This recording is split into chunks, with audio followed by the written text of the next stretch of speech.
পেট clear মানে তো আপনি শরীর ভালো। আমি একবার আনাই এই জিনিসটা বুঝতে হবে, আমার জোর করে আনাইছি। ম্যাক্সিমাম ঘরে ঘরেই সমস্যাটা আছে, কিন্তু অনেকেই এটারে অবহেলা করে, দেরি করার কারণে তো এই সমস্যাটা হয়। দেখি না, অনেক টাকা তো পালাইছি গিয়ে, একটা দেখি না, একটা ট্রাই করে দেখি। এটা 100 এই জিনিসটার প্রতি আমার আস্থা আছে।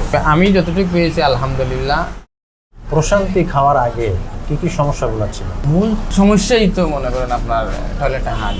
এই বিভাগের ডাক্তার খুবই কম। আপনাদের পেজে কয়েকবার এটা মানে মেসেজ পরামর্শ করতে করতে করতে কাস্টমার কেয়ারের একজন আমার সাথে অনেকক্ষণ কথা বলছিল। একজন ওনাকে সব কিছু বলছিলাম ক্লিয়ার, বলার পরে ওনাকে বলে যে সাজেস্ট একটাই, আপনার বাচ্চা দুধ খাচ্ছে, এখন যদি খান আপনার বাচ্চার সমস্যা হবে। এই যে সমস্যাটা, যে আপনি জিনিসটা জানছেন দেখে কিন্তু আপনি সচেতন হয়েছেন। হ্যাঁ হ্যাঁ, আপনি কি মনে করেন যে এটা সব ঘরে ঘরে এরকম হওয়া উচিত, যে না হাজবেন্ড জানাটা হাজবেন্ডকে জানা? এই জিনিসটা যে লুকায় রাখবে ভাই, তার জীবনের অশান্তিটাই শেষ হবে না। এটা লুকানোর জিনিস না ভাই। আপনাদের পরবর্তীতে ওই যে আপনাদের ওইটা আনার পরে খাওয়ানোর পরে উনি বলেন যে আমার শান্তি, প্রচুর শান্তি হচ্ছে, আলহামদুলিল্লাহ, কোনো সমস্যা হয় না। আর না খাইলে আবার প্রবলেম হয়। খাওয়ার পরে কিন্তু আবার যে শরীরে যে শান্তি আসে ভাই, এটা কিন্তু বলার মতো না, বলার মতন না। এই পুরা বোল বডি পেট ক্লিয়ার মানে তো আপনি শরীর ভালো। শরীর ভালো। এই যে আমাদের ঘরের যে সমস্যাটা আছে, আপনি কি মনে করেন যে কোন বিষয়গুলা তাদের সচেতন হওয়া উচিত? আসলে আমাদের যে প্রত্যেকের এইরকম প্রবলেম থাকে, আমরা যে ওই যে বললাম না আগে যে আমরা লুকাইয়া রাখাটা জিনিসটা ঠিক না, সেটা জানার দরকার, প্রচার দরকার। আপনি যেটা বললেন যে আমাদের কাস্টমার কেয়ারে আপনি ফোন দিয়েছিলেন, ফোন দেওয়ার পরে আপনার এই যে বেবি আছে, এটার জন্য কাস্টমার কেয়ার থেকে কি বলছিল আপনি?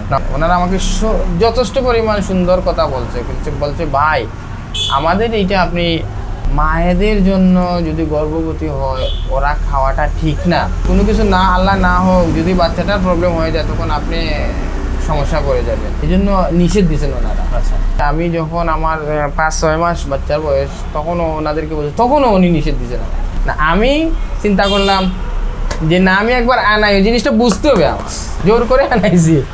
আমি ওনাকে বলছি যে তুমি বিসমিল্লাহ কই আলহামদুলিল্লাহ অর্ধেক করে খাও, দেখো জান কি অবস্থা। ওনাকে আমি সাজেস্ট অর্ধেক চামচ খাওয়ার পরে কিন্তু প্রবলেম করতে, বাচ্চার প্রবলেম করছে, বাচ্চারা মায়ের সাথে সাথে টয়লেট পাতলা হয়ে গেছে, পরে গ্যাপ দিয়ে হয়েছে। এখন আর আলহামদুলিল্লাহ আর কোনো প্রবলেম করে। যখন আপনার এই সমস্যাগুলো শুরু হয়েছিল তখন খাওয়া দাওয়ার কোনো সমস্যা ছিল? খাইতে তো কোনো সমস্যা না, আমি ওই প্রবলেম খাওয়ার পরে না, আমি বাসি খাওয়া দাওয়া করে আপনার সাথে আমি কথা বলে এইটার ভিতরের সম্বন্ধে জানতে পারছি। এই কোষ্ঠকাঠিন্য সমস্যা নিয়ে আমি যেটা রিসার্চ করছি যে ম্যাক্সিমাম ঘরে ঘরেই সমস্যাটা আছে, কিন্তু অনেকেই এটারে অবহেলা করে, দেরি করার কারণে তো এই সমস্যাটা হয় ভাই। এই দেরি করার কারণে আপনার এই প্রবলেমটা আছে। আপনার ওইটা সামান্য টাকার একটা জিনিস, ওইটা খেয়ে যে যারা এই প্রবলেমের যে সমাধান পাচ্ছে, এরা তো হাজার হাজার টাকা খরচ করে, আমার মনে হয় না যে এই প্রবলেমের জন্য মানে এত সহজে সমাধান পাচ্ছে। গ্যাস্ট্রিকের ওষুধ তো আয় কপাল, হাজার হাজার ঔষধের গোডাউন। আমি ডিস্টার্ব করছি, খুব বেশি ডিস্টার্ব করছি। আমি বলছি না, এটা শেষ দেখতে হবে আমাকে।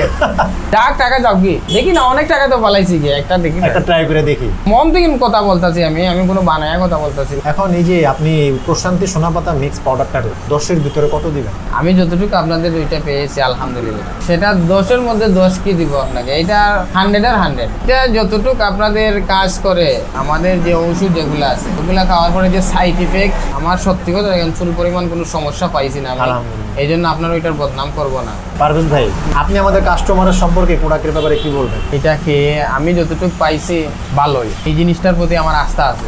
আমি যতটুকু পেয়েছি আলহামদুলিল্লাহ সর্বোচ্চ পাওয়ার মতন যেটাই পাওয়ার। আপনারা এই প্রোডাক্টটা খান, খেয়ে দেখতে পারেন। ঠিক আছে, ধন্যবাদ পারভেজ ভাই, অনেক সময় দিলেন। একটু দোয়া করেন যাতে আমরা সততার সাথে কাজ করতে পারি।